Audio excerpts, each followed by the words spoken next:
paz do Senhor, casais abençoados. Eu sou o Gui da Pan. E eu sou a Pan do Gui. Hoje traremos o 6º vídeo da nossa jornada Amor em Ação, para tratar da importância do acordo.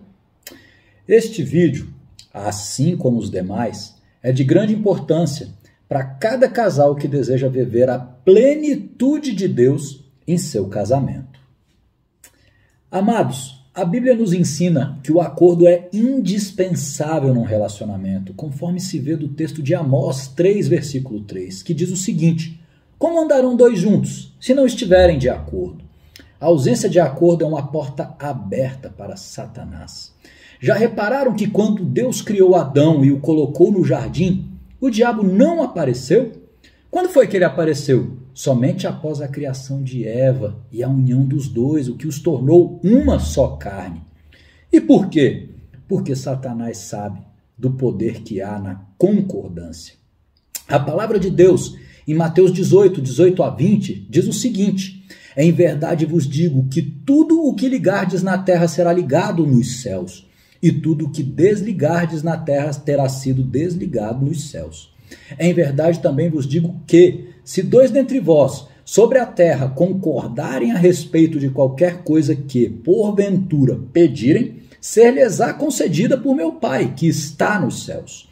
Porque onde estiverem 2 ou 3 reunidos em meu nome, ali estou no meio deles. Como os irmãos podem ver, o que ligamos na terra é ligado no céu, e o que desligamos na terra é desligado nos céus. Às vezes nós não notamos o poder que há na concordância, mas Satanás sabe e por isso ele ataca o casal. Meus irmãos, o diabo sabe que um reino dividido não prospera.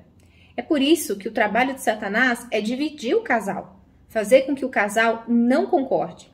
Em Gênesis, capítulo 11, nos versículos 5 e 6, quando o povo se uniu para construir uma torre cujo topo chegasse até o céu, Deus declarou que aquele povo, mesmo em rebeldia, não iria parar, eis que o povo era um.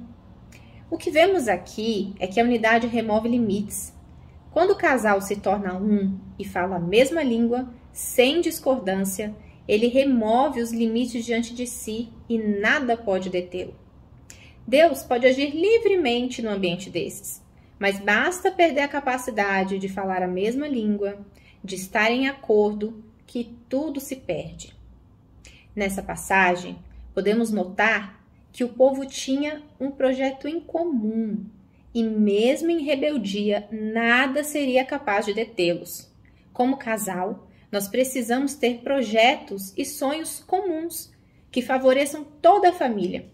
Quando os cônjuges possuem apenas planos e sonhos independentes, a unidade é dissipada e dá lugar ao egoísmo, gerando muitos conflitos. Irmãos, no reino de Deus, quando dois se unem, o efeito não é de soma, mas de multiplicação.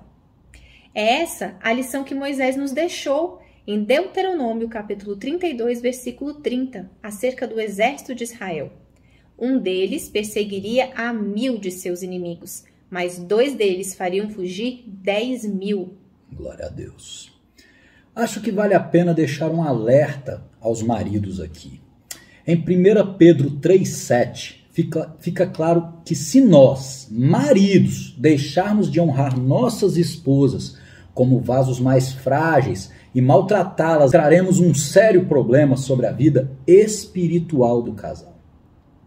A Bíblia diz claramente que as nossas orações serão impedidas, pois um princípio foi violado.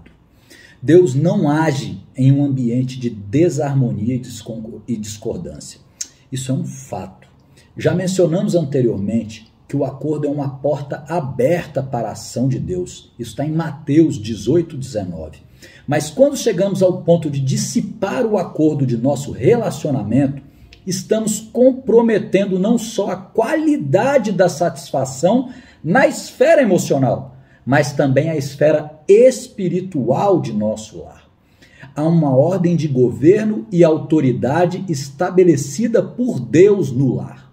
O marido é chamado o cabeça. Isso está em Efésios 5, de 22 a 24. E entendemos que, como tal, tem direito à palavra final. Porém, isso não quer dizer que o homem esteja sempre certo ou que não deva ouvir sua esposa. Encontramos no Velho Testamento uma ocasião em que o próprio Senhor diz a Abraão, seu servo: ouve Sara, tua mulher, em tudo o que ela disser. Isso está em Gênesis 21, 12. Então, meus irmãos, precisamos considerar ainda que ser líder não significa ser autoritário. Quando o apóstolo Pedro escreveu aos presbíteros, disse em sua epístola que eles não deveriam ser dominadores do povo. Está em 1 Pedro 5,3.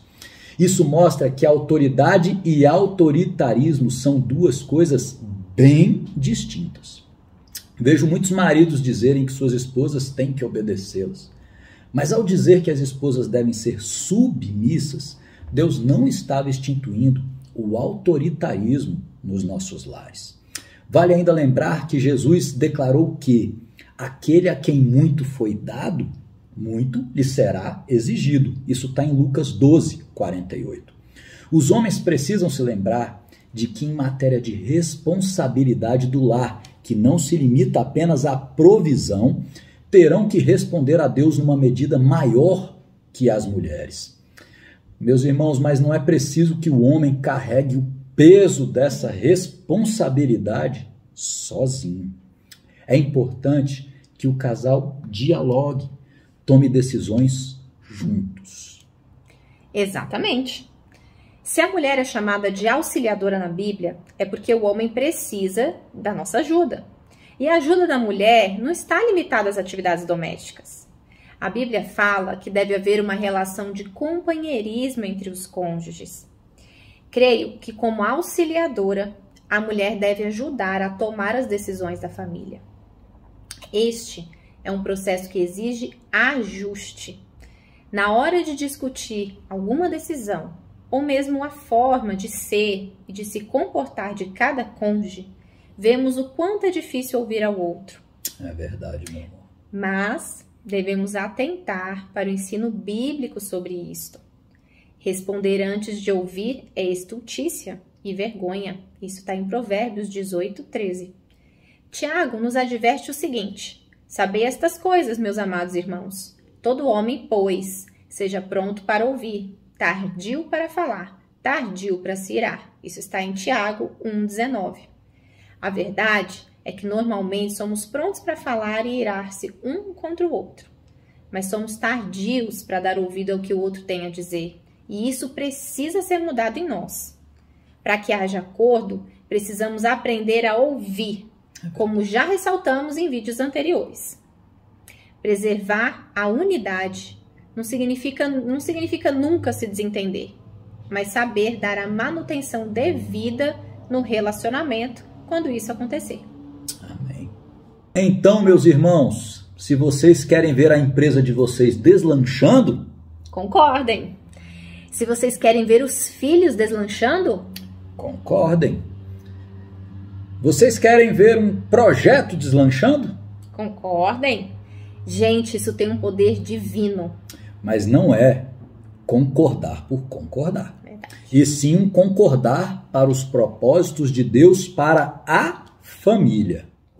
Portanto, se há algo que precisa ser decidido pelo casal e vocês não estão entrando em acordo, orem juntos e apresentem essa questão ao Senhor, para que Ele revele a vontade dEle e vocês possam agir em unidade. Irmãos, orem juntos por todas as demandas em que não há acordo entre o casal, pedindo inclusive, se for o caso, que Deus mude o seu próprio coração, se necessário for. Orem insistentemente até que vocês possam ouvir claramente a voz de Deus.